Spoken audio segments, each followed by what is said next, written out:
Thank you very much. It's been a great pleasure to be here this whole week. I've enjoyed a lot and learned a lot. It's an honor to be sharing our work with you for this last talk of the session. And as we've been seeing, microbes interact in many different ways in microbial communities. We've seen a lot of resource competition. The resource or energy budget are limited and they have to compete for it. But then there are cases of cross-feeding as well, where the secretions of some microbes are used by different microbes to grow.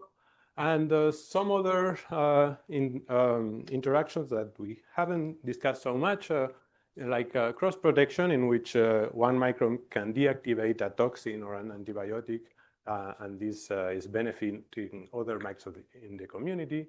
But they can also go into more aggressive interactions in which one secretes something to try to defeat the competitors. So these interactions have a lot to do with the dynamics of the communities and even the alternative stable states. For example, whether an invader or a pathogen can get into this community or not might depend on these interactions. And I'm very much interested in these alternative stable states that come out of them.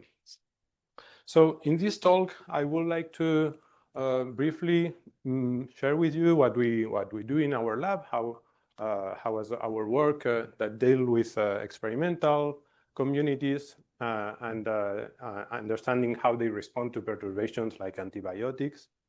And later on, I will do an excursion into a new topic that we have been looking at, which is trying to infer and interpret ecological structure out of the sequencing data that we work with very often.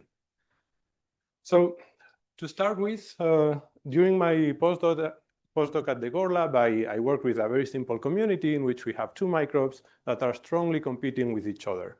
We do these experiments in which we start at the beginning of the day in a test tube with fresh nutrients, and the microbes grow and consume these nutrients, and then the next day we take a sample of this community and we inoculate a new test tube so they can keep growing and going on into these cycles in which they interact. And eventually they might or might not reach a stable state. So for these two particular microbes, we saw that if we start the experiment above a given threshold of relative abundances, there's one microbe, the orange one here, will take over the community and effectively inhibit the other one.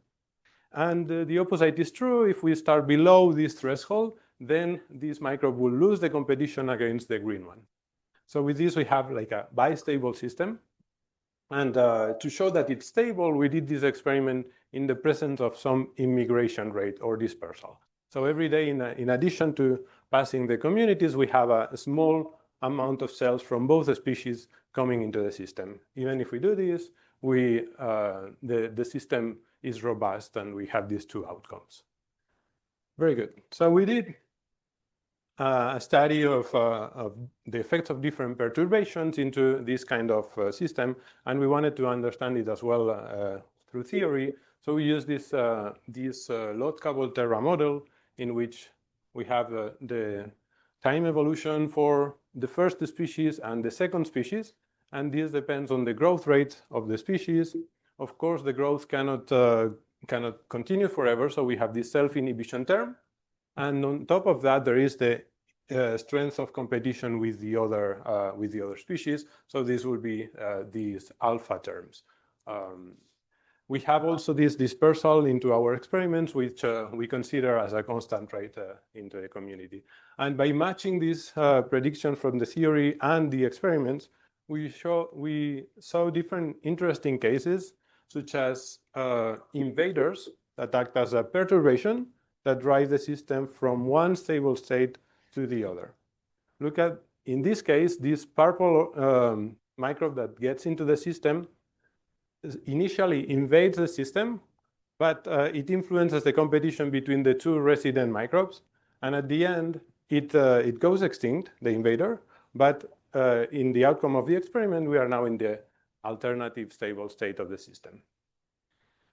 We also we're interested on antibiotic perturbations that have a lot of clinical relevance. And we started by looking at how we can use them to switch between these alternative stable states. And what we found is that the outcome of the perturbation is a little bit more complex than the null hypothesis. That was, if I have an antibiotic that can strongly inhibit one microbe, then I can use this antibiotic to switch from the green stable state to the orange one. It turns out that it's not as simple as that. We model this death rate associated to the antibiotics, and the outcome is that in the end, you have an interplay between the susceptibility and how fast the microbes grow once you remove the antibiotics. Okay? Because in this recolonization phase, even if the green one starts from below with exponential growth, it can overtake the other one. So right now, I started my group a couple of years ago in Paris, and we are interested in understanding responses to perturbations from more complex communities. In previous work, we also extended predictions from this model and validate them in experiments in which we have more interactions, so more species in the system. And these lay the foundations to start the kind of experiments we do now. So here I'm showing you an experiment that Sarah and Stella in my group, the two students, started some time ago. And we have here 3 species, so 3 replicates for 3 species in a community that we go through these daily dilutions. And then at one day, on day 6, we expose them to antibiotics. We see that the biomass goes down, and then we remove the antibiotic, and progressively it reaches another stable state, or it recovers. We still don't know. But then these results depend on whether they have been invasions before or not. So here we simulate the infection or the invasion by a pathogen that was isolated from the clinics. And this pathogen can be susceptible to antibiotics. We see here that the biomass also goes down after the antibiotic exposure. Or we can have a resistant version of the pathogen. And here we see that there are some effects of this to the community. But these effects are not always so obvious. We have cases here, we have 18 species. We shock them with the antibiotic and the biomass goes up. So I could think of different hypotheses for why this could happen, but it was not expected. And this also depends on the kinds of pathogens that are trying to invade the system.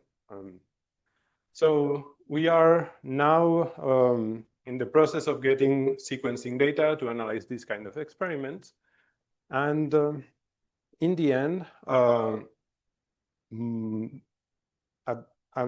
important amount of the data that we are going to have is going to look like that. We are going to have, this is mock data, so don't look too much into it. But basically, we are going to have relative abundances out of the sequencing results. And then ideally, we want to find correlations, or we want to find some structure that indicate some interactions between species that might or might not inhibit the pathogen in our communities. And this connects me to the second part of this story. It's one of the new research avenues that we've taken in, which is if we have this kind of sequencing data, as we very often have, how can we infer and interpret the ecological structure or the interactions between these different microbes? And actually, if we find a method, if we find an interpretation, will it have some implications into what we see in more complex data sets from natural microbial communities? So here's an example with much more diversity, in which we see many samples of soil communities in the same ecosystem. And then our question is, okay, how do we even start interpreting this? And what is very common to do is to start looking for directions in which this data set express a high variance. That's what you do when you try principal component analysis. What I'm showing here is the principal component 1 versus 2 for this data set. And in gray, we have the predictions of a null model. So if the data has no structure, we will find all these principal components and all the values inside this gray circle. But the actual data looks like the orange circle. So this is a direction in my data set of species abundances in which my data is very widespread. So this was the starting point for Victor, who is an amazing PhD student in our group. The credit of the work I'm going to describe should go to him. And he started with this principal component analysis. And just to remind you what we do when we work with it is that we have this matrix with all of the species that we have in the system as the columns, and in the rows we have the different samples of our ecosystem. So what you do in principal component analysis is to take the correlation matrix, and then you diagonalize it, and we take the eigenvalues. These eigenvalues are telling us about the directions in which the data has more variance. A largest eigenvalue is the direction, so it corresponds to the eigenvector, which tells us the direction in which the data is more spread. We have this data, largest eigenvalue will point us to this direction. So in this direction, my data varies a lot. Very good. But why can we extract some information with it? Is because if we have some larger eigenvalues, we also need to know whether they are statistically significant or not. And if you take a randomized data, all of the eigenvalues will fall into this distribution that is called the Marchenko-Pastor. So all of these green components are statistically significant, and that's why we can work with PCA. But the point here is that we notice that this Marchenko-Pastor doesn't go all the way to 0. So if we have low variance eigenmodes, they also contain, potentially they contain statistically significant information on the structure of the community. And this is what Victor is working on and developing. So very good. We have now a direction, which is this red vector here that informs on directions of low variance in my data. This is how the data set look like for the PCA, the standard PCA of the two largest directions. This is how it looks for the same data set if I plot the first component, so the one with largest variance, against the last component, so the low mode with low variance. So all of my data here is much less spread than the null distribution, right? Okay, this might contain some information. Can we tell something about what this direction is telling me? So for that, let me go into a very simple ecosystem now to try to understand what could be going on. So if you take a batch culture, we have two microbes. We have one source of carbon. This is the glucose. These two microbes might be competing for the glucose, okay? So if we apply a resource consumption model, and you do a very simple assumption in which the final glucose level is going to be 0, they have eaten all of the glucose, then we end up with this relationship. One is the initial amount of glucose available in the system, okay? And this amount is going to be split in the growth of the two microbes. So each microbe has a yield or a carrying capacity, which are these K values. And if one microbe grows more, the other one has to grow less. Okay, very good.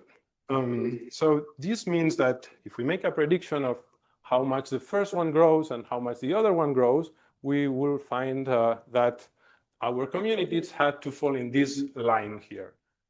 And we did such an experiment. We grow two versions of E. coli together, and all of the data points fall into this line. So if we look at the directions of most and least variance here, we have that the most variance is on the gray arrow, and the least variance is around that direction. Nothing deviates in this red direction, right? And if we look at that, this direction is actually, so this relationship that we have for splitting the glucose is actually the scalar product of a vector that turns out to be the inverse of the yields of these two microbes, okay? Very good. So the inverse of the yields defines a vector, and variance away of that direction, of the hyperplane given by that direction, is very low. Let's look at another case. Now the microbes are not competing for glucose. There's one microbe that eats the glucose, secretes something, and this something is eaten by another microbe. In that case, we do the same kind of analysis, but now the initial amount of this secretion, this other nutrient, the initial amount is 0, right? And they have to split it as well. So it means that now the first species has the equivalent of a negative yield, which is this production term, and the other one has a positive, which is I'm consuming that. Whatever the other one is secreted, I consume. Again, interpret this yield and this production term as the new carrying capacities and its vector, but now one carrying capacity is negative. It means that our new vector points in that way. So if you have more and more initial glucose, you will go up into here, but your data will never deviate too much from it. Okay, what I need you to remember then is that before the arrow was pointing up and now it's pointing down. So basically, if we have microbes that compete for a resource, their impact or their loading on the eigenvector on this direction is positive. They have the same sign. And if they are cooperating or they are cross-feeding, then they will have opposite sign. It means that one microbe is producing the resource, the other microbe is consuming it. Okay? Okay, we make some sense of the two species system. Now we want to see if this tells us something about more complex communities. Victor took the data set from this experiment by Sylvie Estrella and some colleagues, in which they take a soil sample and they start a community with many species and they go through these daily dilution cycles. Here is how the data set looks like in terms of each color is a different species that they identify at the end of the experiment. And each color, and then each column is a different sample of the same experiment. Turns out you do your analysis on the eigenvectors and its eigenvalues. If we randomize the data set of this experiment, all of the eigenvectors fall into this distribution. And then we have statistically significant components of high variance, but we also have statistically significant components of low variance, which correspond to modes that I was describing in the simpler system. Let's see how they are. If they have positive sign, they are competing. Otherwise, they are cross-feeding. And we look at the first eigenvectors of low variance. And we see that in the first one, we have two blue species with one sign. And with the opposite sign, we have a yellow and a pink species. And actually, this corresponds to an interaction they describe in their paper, because we have the fermenters cross-feeding organic acids to the respirators in the system. Then we find a second vector of low variance. And in this one, we have a high load for this pink species and a high negative load for this blue species. So these two are also cross-feeding, which is also something that they describe in the original paper. And our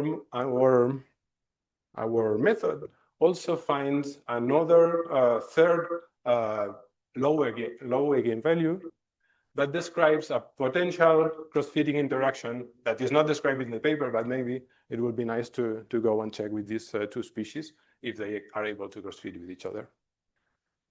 Can we do this for a larger diversity community? So we come back to the soil data set of the beginning. We have many species there. You do the same analysis. Again, you find high variance modes, you find low variance modes that are statistically significant. And then this is now how your vector looks like. It's many, many species and how they contribute to the low variance eigenvector. I'm going to zoom in into one of these low eigenvalues mode, and we realize that there are these Ralstonia species that are contributing to the low variance modes. And we found these Ralstonia species in several of the low variance modes at a high abundance. And Victor, when took this data from a meta study, so he didn't know exactly about the origin of the data, but then seeing this consistent impact of Ralstonias, he goes into the original source of the paper, and actually he found that Ralstonia is not only in the title of the original paper, but actually it's a pathogen that has an important impact into the ecosystem of these agricultural soils. So with this, I will just wrap up saying that we had a good understanding of how low diverse communities respond to perturbation, and we are trying to improve this by increasing the diversity of our experimental communities. And then in our attempt to infer and understand interactions between microbes, I show you this method of finding low variant modes that capture this ecological structure in communities. And with this, I would like to thank you very much. Thank you to the team and our collaborators, Simona Coco and Remy Monasson. And it's been a great pleasure to be in this conference.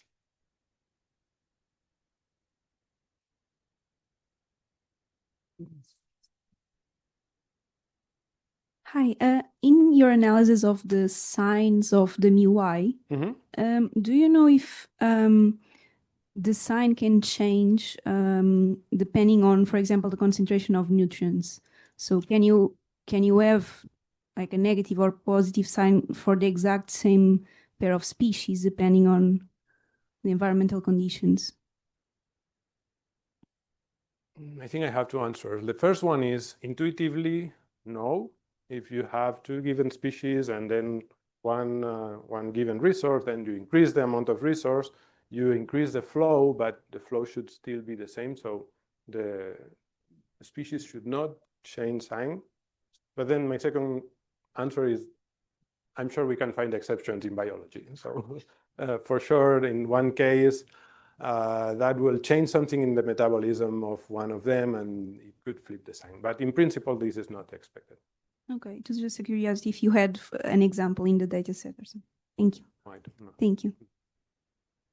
Well, I mean, if you look at different low variance modes, since they are capturing different kinds of information, you might find that two have a positive sign on one resource, but on another resource, they have a different one. This is okay. Great talk. This was really cool. Two questions. One, just to confirm my understanding, and another, the actual question. To confirm my understanding, given that you're working with compositional data, there's also the trivial mode that they all led up to 1, and you just ignore that, not showing that, correct? Okay. And second, so for your kind of Marchenko-Pasteur style null model, is like, presumably the actual data, their distributions are not actually Gaussian, so maybe that's not the best null model. If you do something with some different distribution of heavy tails or something, do some of those modes, are the high variance modes or low variance modes more robust to changing the null? Just curious. Yeah, I don't have the answer for that. We are trying different things. This is ongoing work.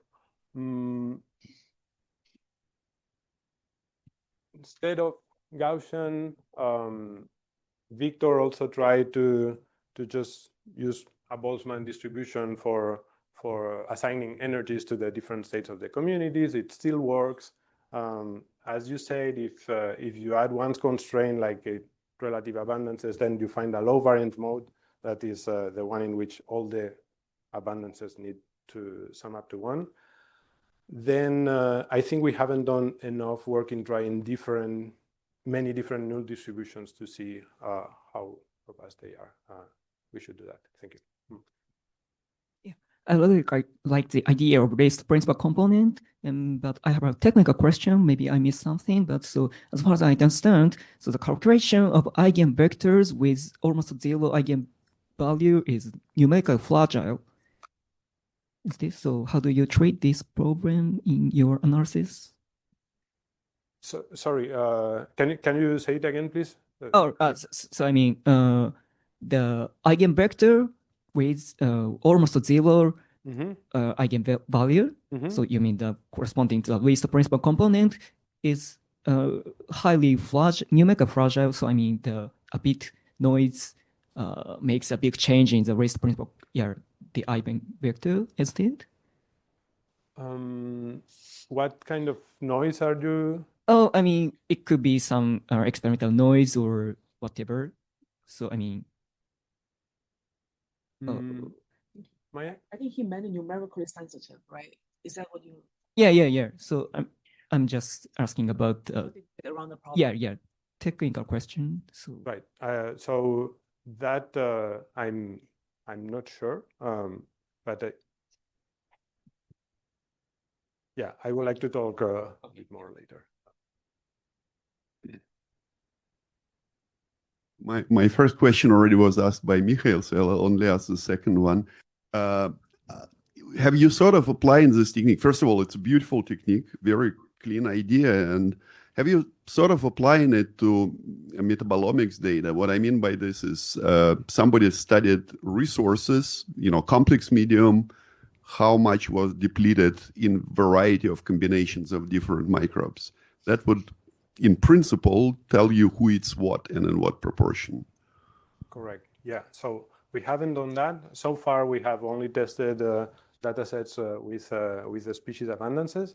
But yes, we think that in frameworks in which your species, whatever they are competing for some budget or exchanging some budget, as in this 1 or 0 value of the resource, the method should still work. So it will be interesting to try with metabolomics.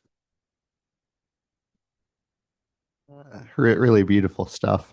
I'm wondering if you've looked at any toy models that have perhaps higher order interactions and how those might be realized in this least principal component.